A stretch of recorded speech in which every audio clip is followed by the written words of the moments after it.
All right, Councilor Tonio. Thank you. Through you, Mr. Mayor.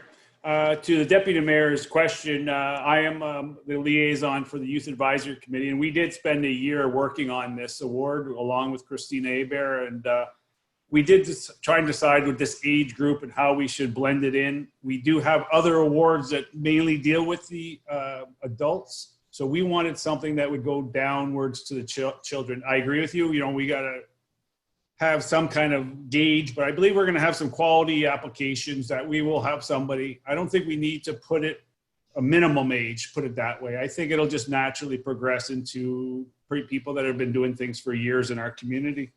I just want to thank Christina Hebert and our Youth Advisory Committee for bringing this youth award forward. It was well needed in our community, and I'm glad they took the initiative to get all the parameters and what we need to identify the proper individual every year. So good job on that. I think that's all I had. Thank you. Councilor Houston. Thank you, Your Worship. And again, I'll echo the comments Councilor Tonio and Deputy Mayor has said. This year is one of the, I think, the most challenging things when you've got 5 great people and you've got to always decide who to choose, and always found this, one of the more difficult decisions that we've always had to make. But, clearly there's been a lot of thought and a lot of work that has gone into the report. So, happy with everything that we see here, and, looking forward to seeing this progress and, help make our decision a little easier when the time comes. So, great work, great report. Thank you. Councilor Dowery. Thank you, Worship. Just, I guess, a consideration here. I mean, I'm very happy to see a Youth of the Year award. I think at our Corn Festival consultations, this was something that some of the people present were envisioning for the future of the Miss Tecumseh pageant. And so I guess on that front, I'm thinking of the ambassador type of role. We do see the Senior of the Year and the Youth of the Year. I wonder how that would all work with the existing Miss Tecumseh in terms of that ambassadorship, or if this is really the future of that representation. And I'm not sure there's an answer to that, but I just wonder if we're going to have some questions to answer on that in the future, to run both in parallel with really similar types of representations.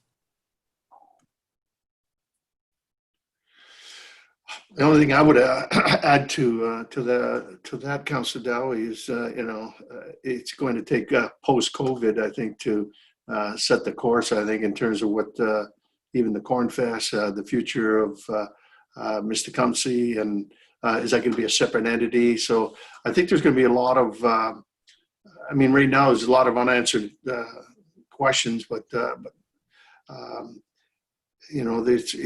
we're going through kind of a different scenario this year, 2020, which is abnormal to say the least. But those are all good points, I think, in terms. Is it an ambassadorship? Is it which we always classified the one group that was the Miss Tecumseh and so forth. So I think we'll have probably a better handle in terms of what direction we're going to go. I think in 2021, post whatever post is going to be, in that regards. So I think they're excellent points, certainly that are being emphasized. And but I really believe it's time, though, in terms of the youth. There's a lot of youth that are doing a lot of good things in the community and haven't been recognized the way they should be. And I know the age, we're talking about the age, but sometimes it's the impact of what they do. And I've seen, some fairly young ones do some pretty important things and at a young age. So I really like the report as well. And I think it's in the right direction.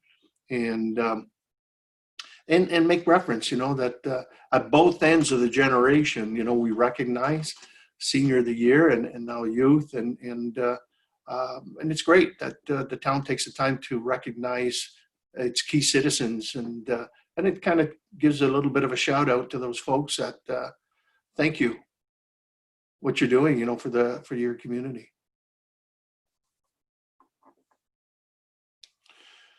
So we are looking, if there's no further questions, go ahead, Councillor Altenhoff. Thank you, Worship. And through you, first off to administration, I want to extend my appreciation or echo the comments from other council members acknowledging kind of the efforts in putting this together. The one thing I really like, to be honest with you, is to see really a quantification process in the award selection. And I think that's very important. In my experience, sitting on scholarship committees, right from kind of high school level all the way to the, graduate post, PDF level, the quantification is something that's very important. So I kind of spent a little bit more time on that part of the report. And I want to bring a few comments because while I'm 100% in favor of a quantification scheme, I'm just a bit concerned with the numbers that have been allocated here. So if you don't mind, on page 4 of 6, which is actually page 5 at the bottom, there's a series of bullet points which notes how the points are going to be kind of awarded. And my concerns are really on the first 2 points. Well, actually on a few others, but the first 2 is confirmation the nominee is a resident of the town. I think that's a requirement rather than something that should be should elevate an individual within the standings. So I think that bullet point, as well as perhaps the second bullet point, the age criteria, those are what I'll refer to them as gates. If they're not achieved, then the individual or the nominee, whoever's bringing forth the award for whether it be the senior or the youth, the application can't be considered any further if they don't satisfy those 2 requirements. So I think in terms of point allocations there, I don't know if anything's really appropriate for those, because those are metrics which have to be attained in order for consideration. The other points, I really think they're quite critical, and my concern is that I don't know if we've weighted them enough. So, for example, on the 4th bullet point, a detailed summary is provided indicating how long the person submitted the nomination, has known the nominee, and the reasons believed for the nominee is worthy of the candidate.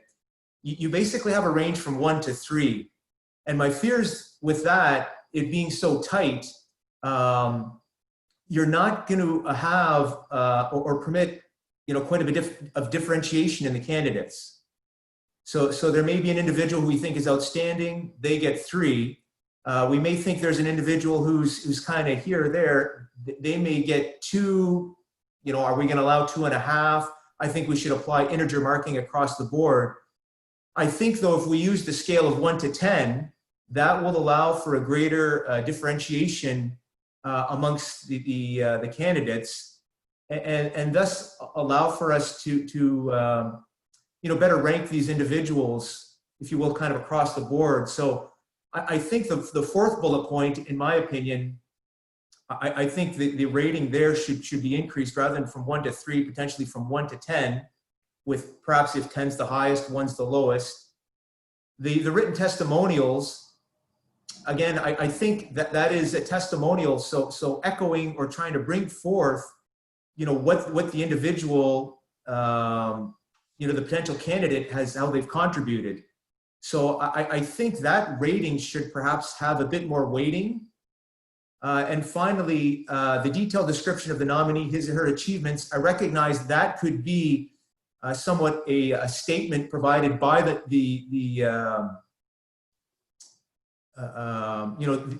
actual individual. So I would have a tendency to weight that perhaps a little bit less.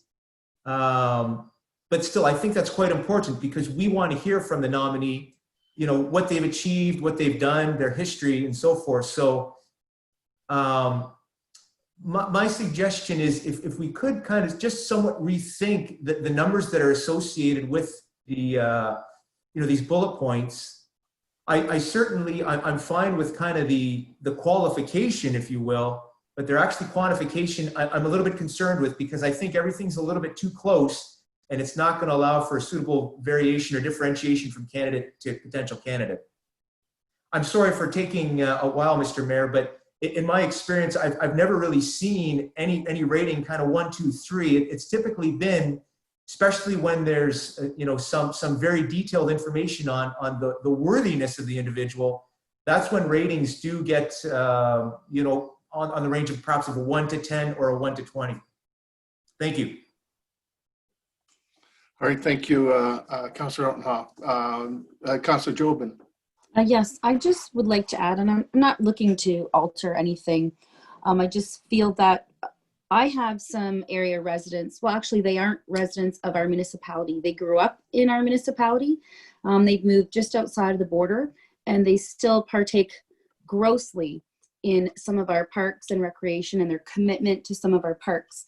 And we can't recognize them on our committees because they aren't a resident, but they still put a lot of time and effort. So in that case, I think at the time, if it comes about and they are nominated, I would probably just at that time pose a motion for support from council to just make an amendment or an exception at that time. And I feel like we all can maybe kind of agree that we would in a certain situation, if we come to the marking system and we have concerns with how we came to something, we could just in a moment make a motion to make a decision. Thoughts? Okay, thank you. Okay, so there's different points that have been added at this particular juncture as well. So what was council's pleasure here? There is, as you know, a resolution that's been brought forward and to deal with the report as it was presented to us. So what is council's pleasure here? Do we move forward on what's recommended, or do we make amendments or change? Deputy Mayor and Councilor Tony. Yeah. Thank you, Your Worship. I like one of the points that Councilor Altanoff made in terms of 1 to 3 being tight. I don't mind going to 5 or 10, whatever the committee feels. I think that just gives you more leeway in terms of, you know, evaluating those.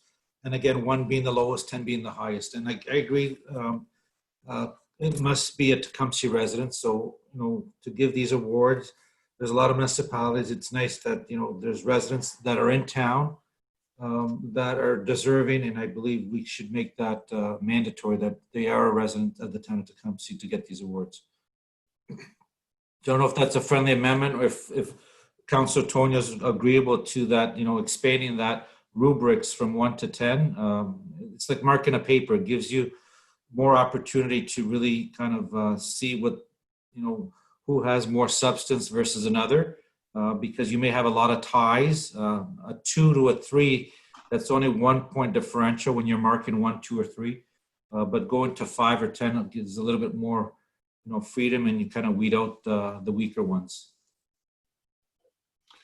Well, then I'll look at Councilor Toniel as the secretary to the motion, and that. Yes, I would like to make a motion that we accept this resolution as it's written, but I do agree that maybe we should change the metrics a little bit larger. And with the non-resident topic, I believe it might be captured already, because one of the point system is, are you a resident or not a resident? So if a non-resident applies, he will not get the points for being a resident. But I do caution that we should not start accepting applications from all over the county and everywhere. Like Deputy Mayor had said, every municipality has their award. So if this person lives in Essex, maybe they need to apply for Essex for their award. So Leaving it in Tecumseh, I believe, was the gist of the youth award when we were developing it. A lot of work has been done. So I would raise a motion that we move it forward with the metrics maybe being changed from 3 to 10. Yeah, I think it's already moved and Okay. by Sorry, then I can supported second it. by you. But I'll say on the motion right now we'll be talking about the amendment and well, let's keep it to the amendment. Anything further, Councillor Altenhoff? Thank you, Worship. And again, on amendments, again, as I'm reading this, and perhaps administration can confirm this, any individual who's considered for these awards has to be a resident of Tecumseh. Is that correct? Correct. So if we are going to allow applications from individuals outside of Tecumseh to protect everyone, we have to put a statement in this to allow for that. Personally, it's a Tecumseh award. I recognize that there are contributions from many others, and we can acknowledge that perhaps through other ways. But I think the award itself, the full intent is for it to be a Tecumseh resident. And correspondingly, I would say on those first 2 bullet points under the section award selection process, I would remove the point allocation and basically just say that it's confirmation the nominee is a resident of the town. There should be no point allocated to it because all the nominees do have to be from the town. The second one is the age criteria for the Senior of the Year award and the Youth of the Year award. Again, that criteria has to be satisfied, so I don't think there should be any points allocated to it. The written testimonials, I would tend to perhaps give a bit more than 1 point. Perhaps you want to go 1 to 5 on that scale. I'm going to interject here. I think we're getting into the weeds now. So on the amendment to the motion is to move from 1 to 3 to 1 to 10. I think that basically let's keep it to that. And then I think in terms of the meat of whatever, we can have that discussion after. Yeah, I'm fine with going it from 1 to 10, but I think there's some criteria that needs to be struck in terms of point allocation altogether. Okay. Did I see? Okay. Yes, Margaret, your hand was up. Yeah. Sorry, through the mayor to council. I think maybe we can sort of take this offline and if the motion were to read as as amended. With certain criteria being removed from the point system and other points being adjusted, that we got the direction from the conversation here that we can make those changes successfully. Yep. Yeah, I see they move in their seconder and support of that. So any further discussions? All in favor? Was if any of that's carried. Thank you. Next report, we have amendments to the weather event policy, the significant weather event policy prepared by the Public Works and Environmental Services, 2020-8. You want to bring that report forward, maybe Sean, and then Brian or Phil, I should say, you can speak on that report.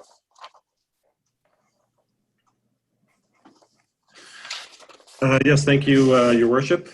The report before you today just highlights the amendments to the minimum maintenance standards, as well as brings forward a significant weather event policy.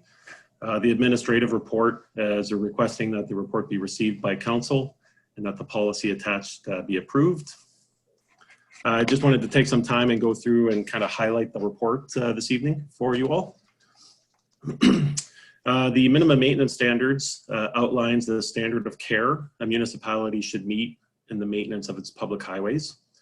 This includes acceptable conditions of roads, sidewalks, and bike lanes, as well as the time constraints in which these standards need to be met, also referred to as the level of service.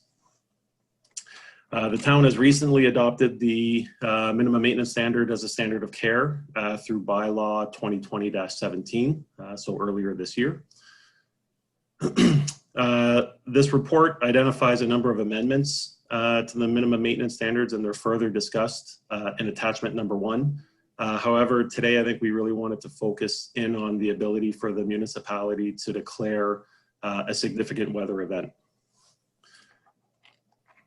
So due to a rise in fluctuating weather patterns and frequency and severity of some of the significant weather events, there was an amendment to the minimum maintenance standards that addresses this and permits the municipality to declare a significant weather event in order to extend the time allowed to maintain the highways. So essentially it freezes time during that event so municipalities can catch up with the winter control works. Once the event is declared over, the municipality has 48 hours to bring the roads back into a state of repair. So a significant weather event could include a number of events. Could include snow accumulation in the next 24 hours, a significant amount of snow, ice formation that occurs without warning, high winds that lead to snow drifts, and cold temperatures when de-icing operations will not be effective. So some of the factors that will be considered when declaring a significant weather event, one being an Environment Canada Public Weather Alert for approaching or occurring weather hazards, a declaration of a significant weather event by the County of Essex or by the City of Windsor. The policy speaks to that a significant weather event may be declared by the CAO, the Director of Public Works and Environmental Services, the Manager of Roads and Fleet, or his or her designate. And the municipality must notify the public of the start and end of a significant weather event in one or more of the following ways: a notice on the town's website, an announcement on social media, a press release through the newspaper, radio, or television, through the town's police service, or by any other notification methods, I guess, required by a town's bylaw. So with that, I turn it back to you, and I'm here for if anyone has any questions. Thanks, Phil. Do we have any questions to our director?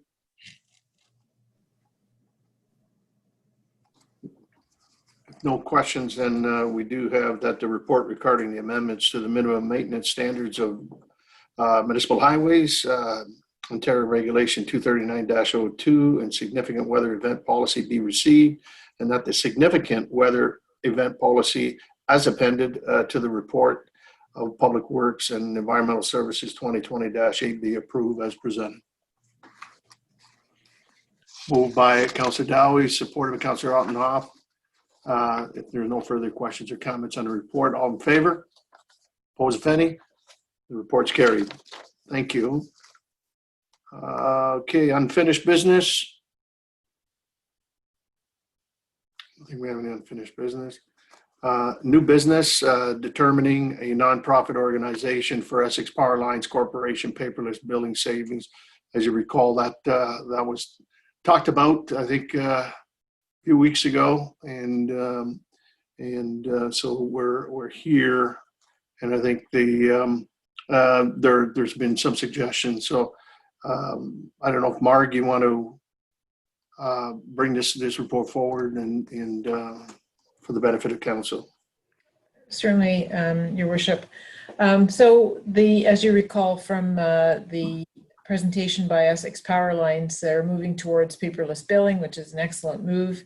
And as an incentive to encourage people to get onto paperless billing, they are willing to do a donation to a charity of the town's choosing for each successful subscription to paperless billing. And so it was left to the town to sort out which charity would be favorable for that purpose. Council deferred that decision a little bit earlier, and we're back today on that. We did have a kind of a group think on that here within the administration, put it out to directors, and directors in turn conferred with their staff.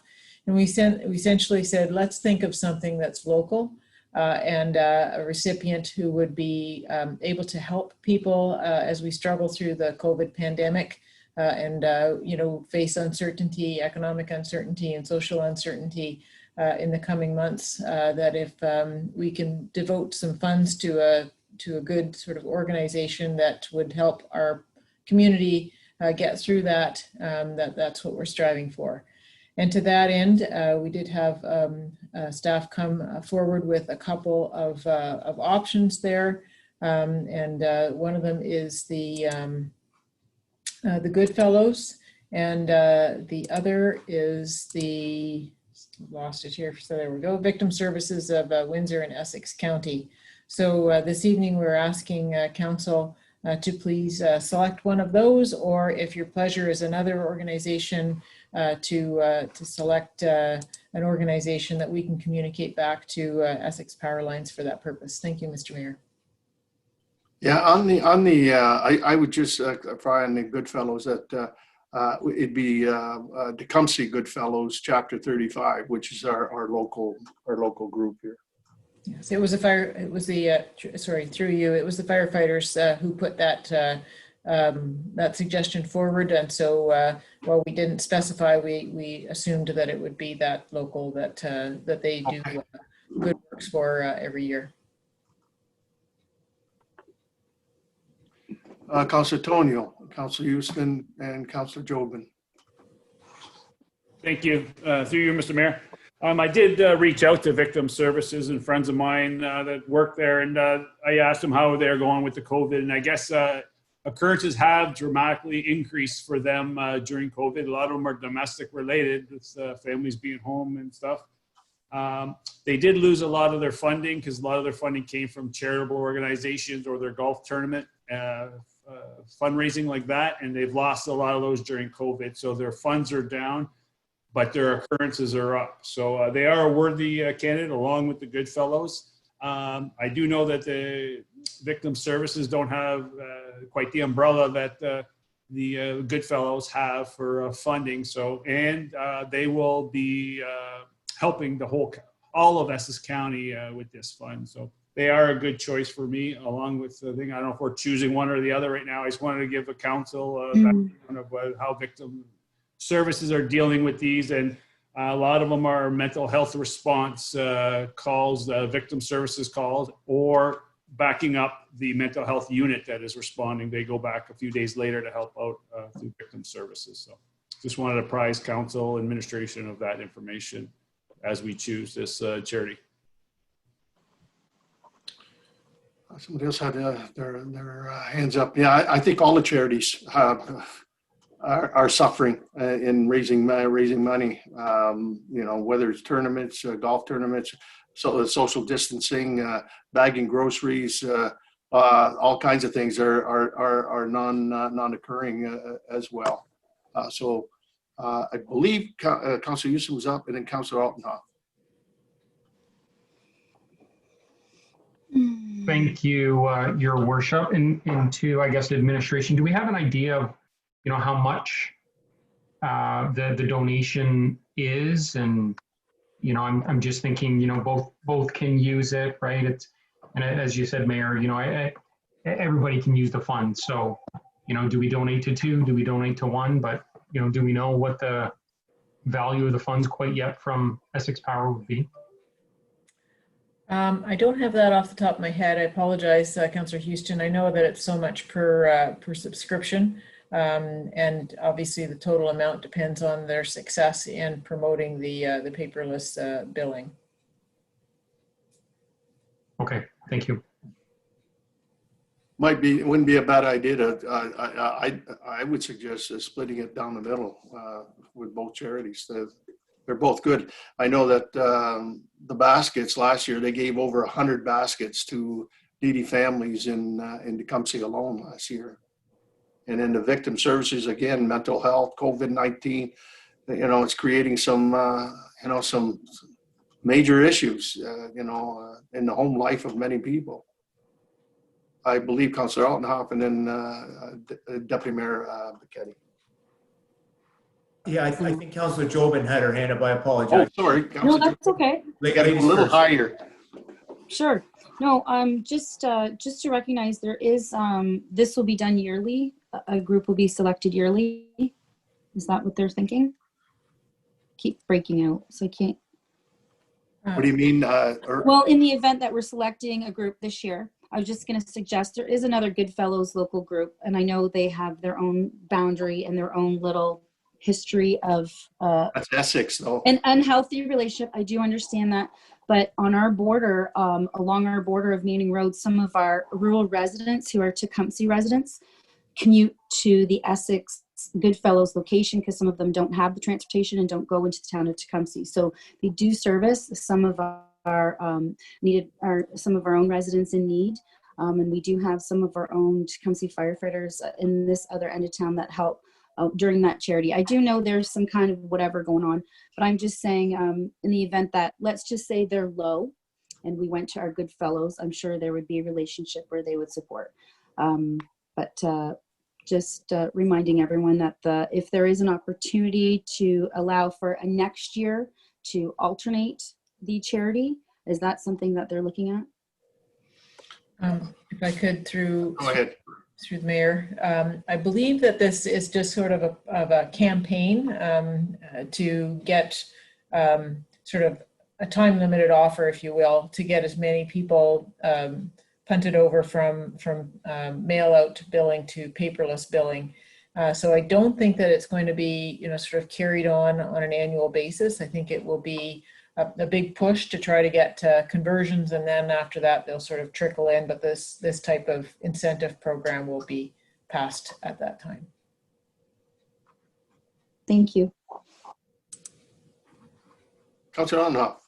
Thank you, Worship. And through you, I guess I kind of took the same point that yourself and Councillor Houston mentioned, using the wisdom of King Solomon. Could we basically split the funds and allocate it to both of these, which we know they're all very, very good services for our residents and the community. So, but if that is not possible, well, okay, let me ask the question first. Anything is possible.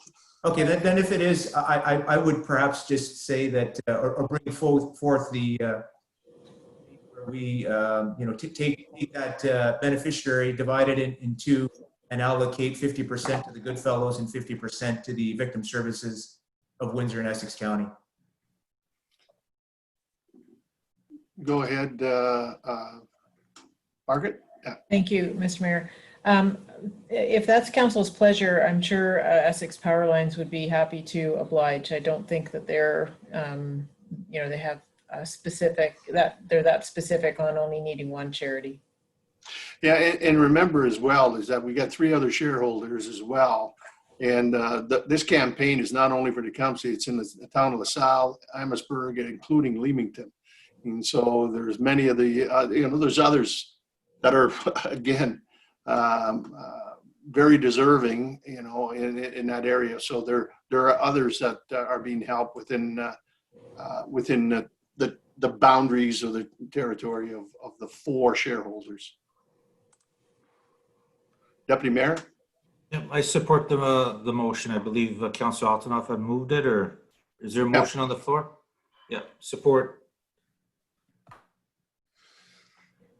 Any further discussion or comment, Councillor Dowie, I believe? I'll second the motion. Okay.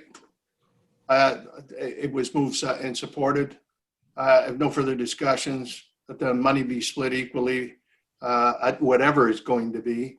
I think it's for every account. I think it's $10 every account. And so the last time they did this was maybe 2 or 3 years ago. They raised about $4,000. And so it could be even a little higher. There's a bigger push now. So let's hope, cross our fingers, and the more the merrier, because it's really needed out there by a lot of folks. So on the motion, all in favor? Opposed, if any? That's carried unanimous. Next meeting, Tuesday, November 10th, 2020. Wow, November 10th. Time flies when you're having fun. 5 p.m. So it'll be Tuesday, November the 10th, 2020, 5 p.m. No further questions, comments, new business, then adjournment's in order.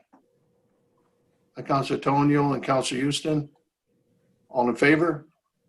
Opposed, if any, that's carried. Thank you.